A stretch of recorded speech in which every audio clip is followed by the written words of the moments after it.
തിരുവനന്തപുരം കിളിമാനൂരിൽ ഒരാളുടെ മരണത്തിനിടയാക്കിയ അജ്ഞാത വാഹനം പാറശാല SHO അനിൽകുമാറിന്റെ ഉടമസ്ഥതയിലുള്ളത്.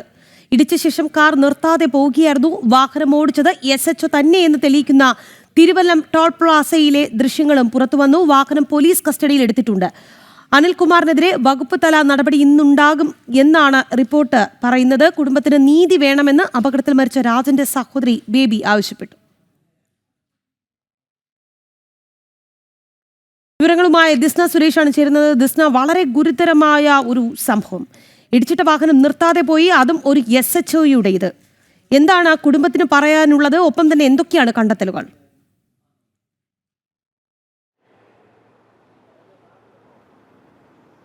തീർച്ചയായും രാഗി സൂചിപ്പിച്ചതുപോലെ തന്നെ കിളിമാനൂരിലാണ് ഇത്തരത്തിലൊരു സംഭവം ഉണ്ടായിരിക്കുന്നത്. ആദ്യം ഈ അന്വേഷണ ഘട്ടത്തിൽ അജ്ഞാത വാഹനം ഇടിച്ച് കടന്നു കളഞ്ഞു എന്നതാണ് കരുതിയിരുന്നത്. പിന്നീട് ഈ വാഹനം SHOയുടേതാണ് എന്ന കണ്ടെത്തൽ വരുന്നു.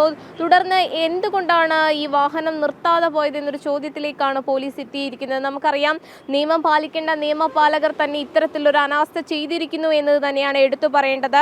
59 വയസ്സുകാരനായ രാജൻ 1 മണിക്കൂറോളമാണ് ഇത്തരത്തിൽ ഈ വാഹനം ഇടിച്ചതിന് ശേഷം റോഡിൽ കിടന്ന് ചോര വാർന്ന് മരിച്ചത് എന്നത് തന്നെയാണ് നമുക്ക് മനസ്സിലാക്കാൻ കഴിയുന്നത്. ഈ SHO ടോൾ പ്ലാസയിലൂടെ കടന്നു പോകുന്ന വാഹനത്തിന്റെ CCTV ദൃശ്യങ്ങൾ ഉൾപ്പെടെ നമ്മൾ കണ്ടിരുന്നു. ഇപ്പോൾ ഈ വാഹനം പോലീസ് കസ്റ്റഡിയിൽ എടുത്തിട്ടുണ്ട്.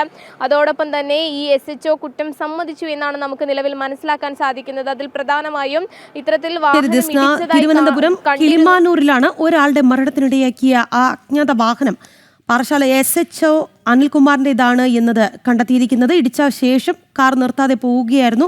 വാഹനം ഓടിച്ചത് SHO തന്നെ എന്ന് തെളിയിക്കുന്ന തിരുവല്ലം ടോൾ പ്ലാസയിലെ ദൃശ്യങ്ങളാണ് നിർണായകമായത്. എന്തായാലും വാഹനം പോലീസിന്റെ കസ്റ്റഡിയിലുണ്ട്. അനിൽകുമാർ കുറ്റം സമ്മതിച്ചിട്ടുണ്ട് എന്ന സൂചനകളാണ് ലഭിക്കുന്നത്. ദിസ്ന സുരേഷാണ് വാർത്തയുടെ വിശദാംശങ്ങൾ നൽകിയത്.